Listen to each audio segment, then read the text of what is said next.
Hello, dear one. Come, sit here with me for a while. Put down what you are carrying, just for a moment.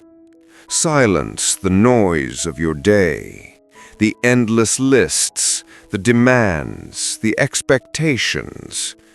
I want you to simply be still. Do you ever feel it? A quiet ache in your soul that has no name?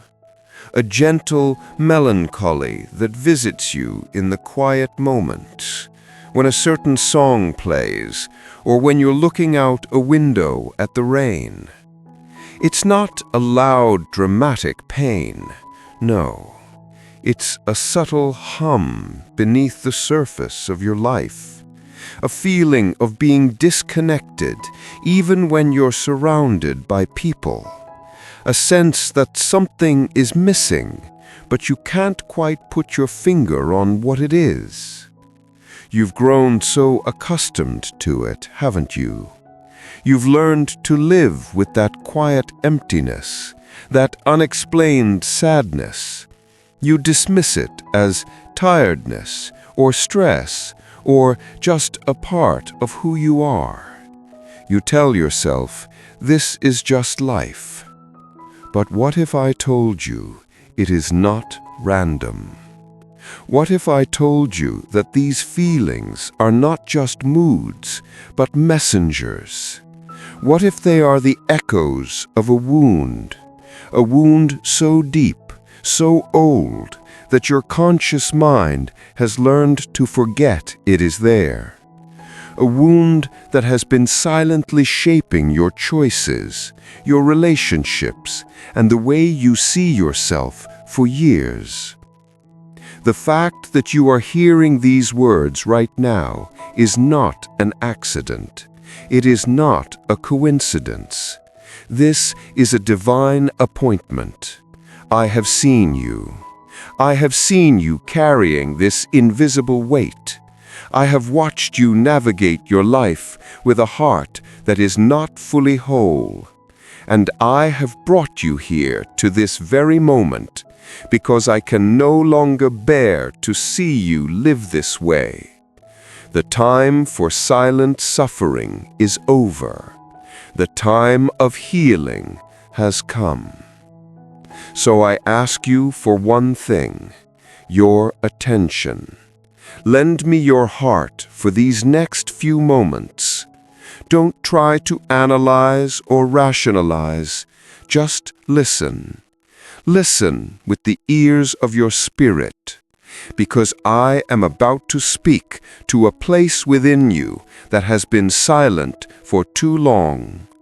I am about to call out a pain that has been hidden in the shadows, and I am going to bring it into the light of my love, and in that light, you will finally be set free.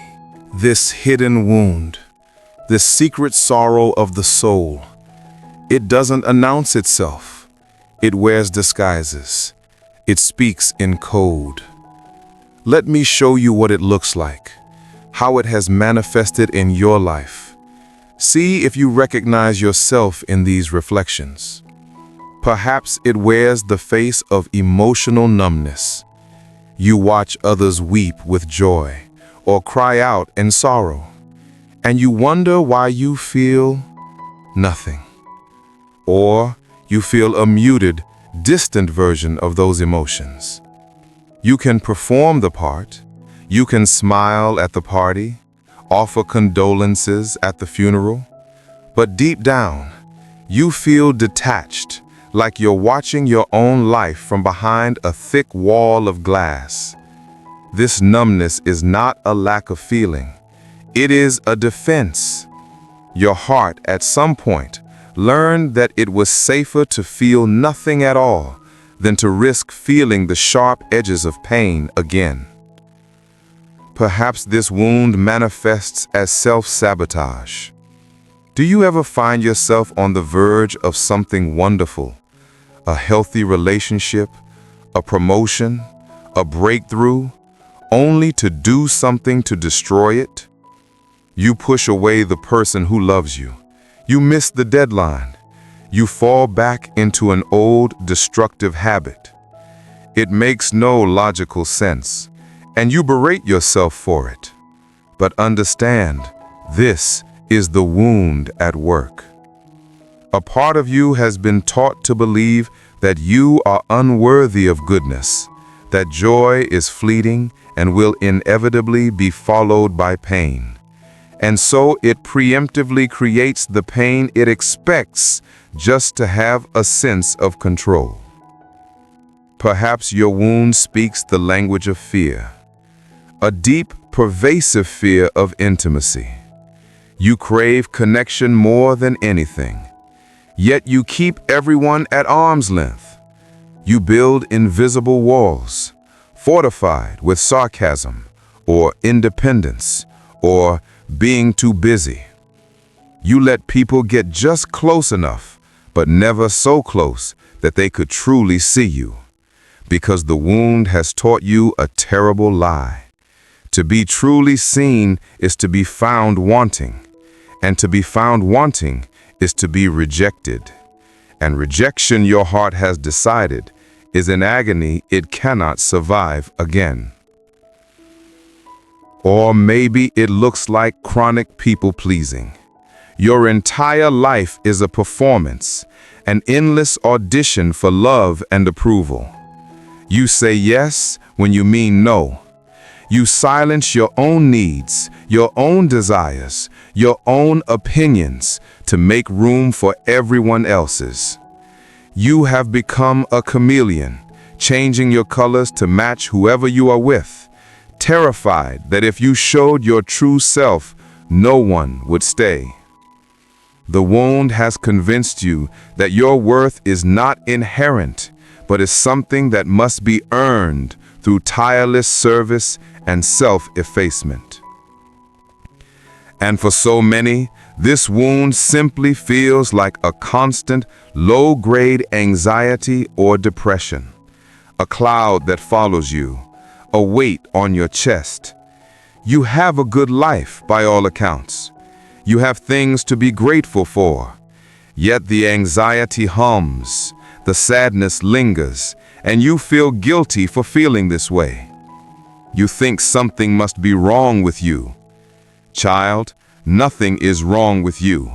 You are simply a person living with an unhealed injury.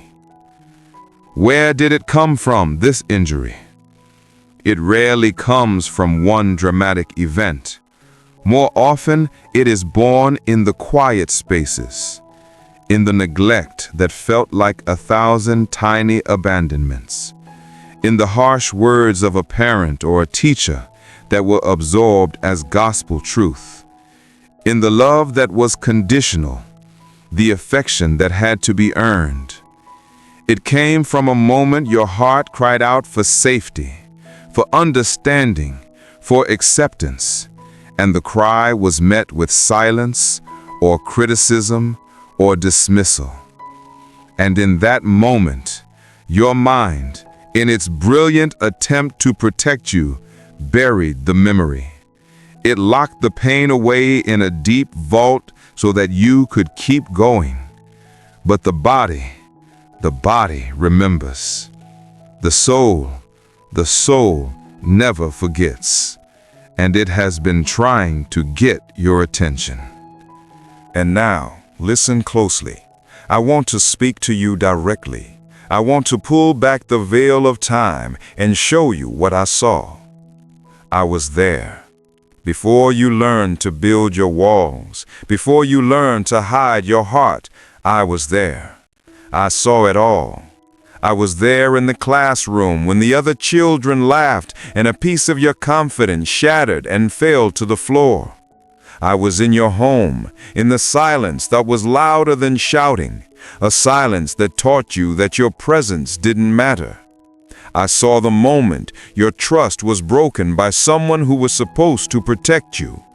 I saw your small hand reach out for comfort and find only empty air. You think no one saw. You think you were alone in that moment of fracture.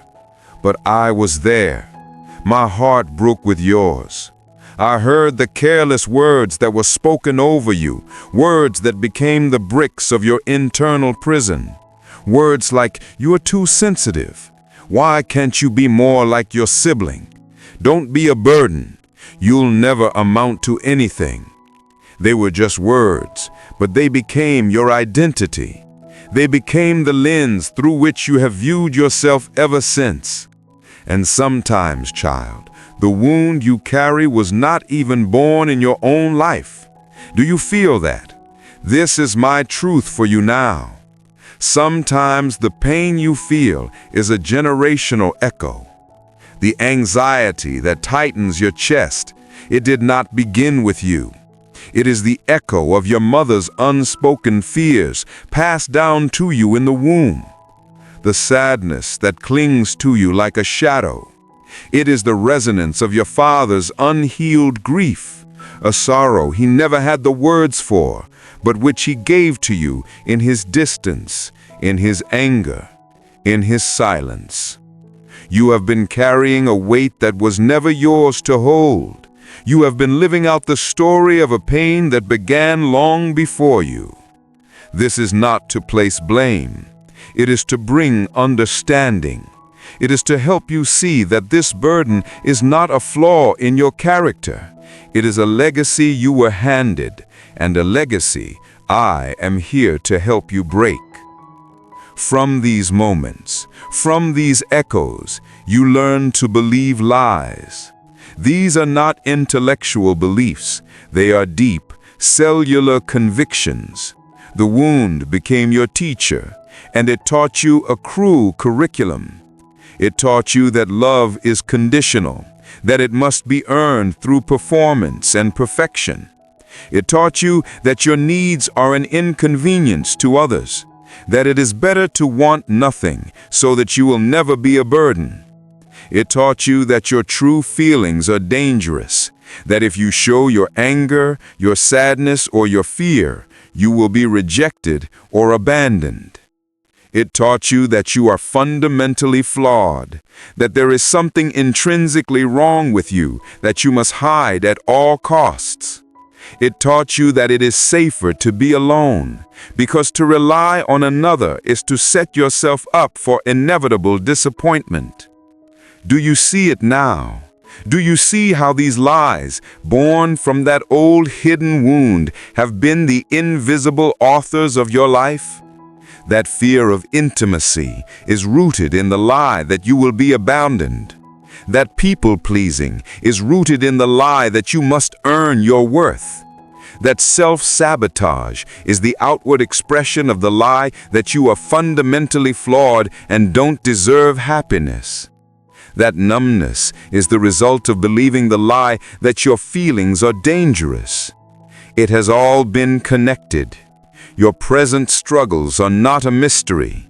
They are the symptoms of a past injury that has gone unattended for too long.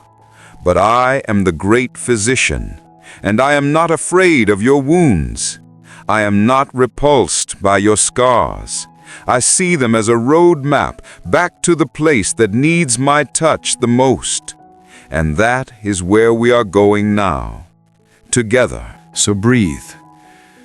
Take a deep breath right now, because we are stepping onto holy ground, the healing ground of your own heart.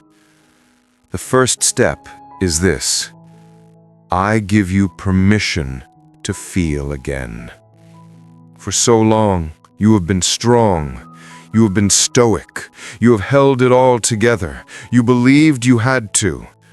But I am telling you now, you don't have to be strong anymore.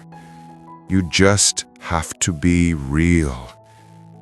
I am inviting you to feel the pain that you have suppressed for a lifetime. Do not be afraid. You will not drown in it, because I am your anchor. I am here to hold you in the sorrow. Let the tears that have been frozen for years begin to thaw. If they come, let them fall. Each tear is a prayer. Each tear is a liquid word that tells a story your voice could not. Let it out. I am not rushing you. I am simply here, holding a safe space for all the feelings you were told were too much. They are not too much for me. Next, we must address the matter of release. That wound is tied to people, to moments, to memories, and to be free, you must release them. This means forgiveness. I know. That is the hardest word. Your mind screams, but they don't deserve it. They hurt me. You are right. This is not about them. This is about you. Forgiveness is not saying what they did was okay. It is saying, I will no longer allow what they did to control my life.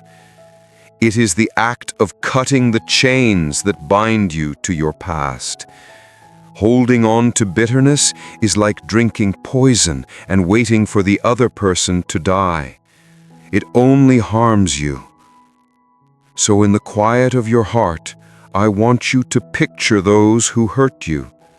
You don't have to say it out loud. Just whisper it to me. I release them. Release them from the debt they can never repay you. Release yourself from the prison of waiting for an apology that may never come. And then there is one more person to forgive. Yourself. Forgive yourself for not knowing how to protect yourself. Forgive yourself for the ways you have perpetuated your own pain. You did the best you could with what you knew at the time. You were surviving. Now it is time to live. And now for the most beautiful part. We are going to uproot the lies and plant my truth in their place. This is where resurrection begins.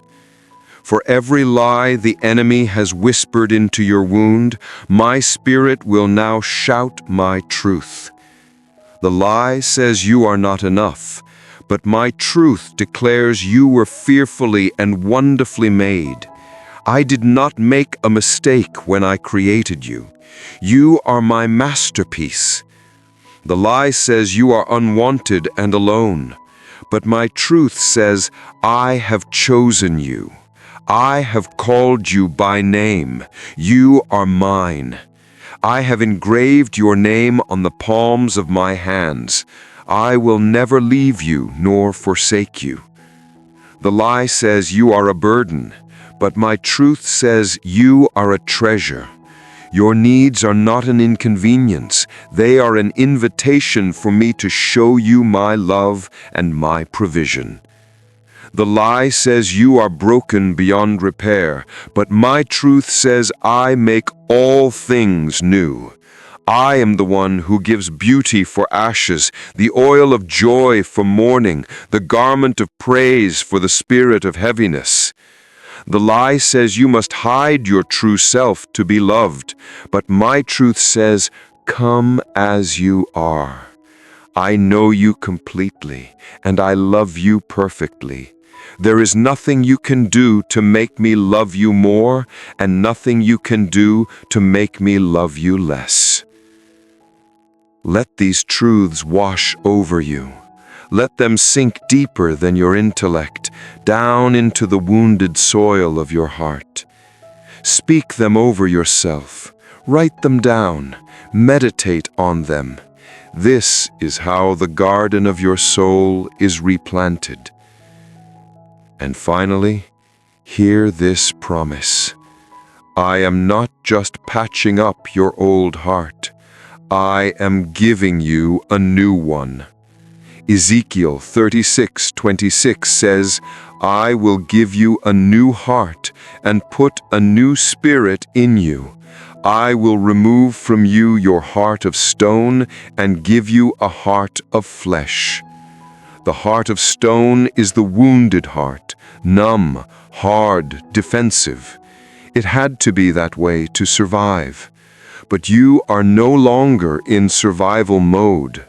I am giving you a heart of flesh, a heart that is soft, alive, and able to feel again. A heart that can give and receive love without fear. A heart that beats with courage instead of anxiety. This is your inheritance. This is my promise to you. The healing has already begun. You have been on a sacred journey today. You have bravely looked into the shadows of your own heart and allowed my light to come in. The work is not over in a single moment, but a seed has been planted. A profound shift has occurred in the spirit realm. The chains have been loosened. The path forward is one of partnership with me. When you feel the old patterns rising, the old fears whispering, you will now have a choice. You can recognize them for what they are, echoes of the old wound, and you can choose to believe my truth instead. This is how you walk out your healing, one day at a time, one choice at a time, leaning on my strength. Let us seal this work with a prayer. You don't need to say anything grand. Just open your heart and receive these words as your own. Lord, my God, my Father, I hear you. For the first time, I understand the source of the ache I have carried. I see the hidden wound, and I bring it to you now. I invite your light into all the dark and forgotten places of my heart. I choose to feel again, right here in your safe presence. I choose to forgive those who have hurt me, and I choose to forgive myself. I release the pain, the bitterness, and the sorrow into your loving hands. I renounce the lies I have believed about myself. I am not unwanted. I am not a burden. I am not broken. I reject these lies, and I declare your truth over my life. I am your beloved child. I am worthy. I am whole. Thank you for the promise of a new heart. I receive it now by faith. Take my heart of stone and give me a heart of flesh. Heal me, Lord, from the inside out. Teach me how to live as the free and whole person you created me to be. I put my trust in you. Amen. Your journey is sacred, and it is not meant to be walked alone. If this message has touched you, share your amen in the comments below to affirm your healing. And if you feel led, share one truth from this message that you are choosing to believe about yourself today. Reading these testimonies strengthens us all. Child, I have blessed you. Peace be upon you. This is not the end. It is a new beginning. Walk forward in this healing and know that I am with you every step of the way.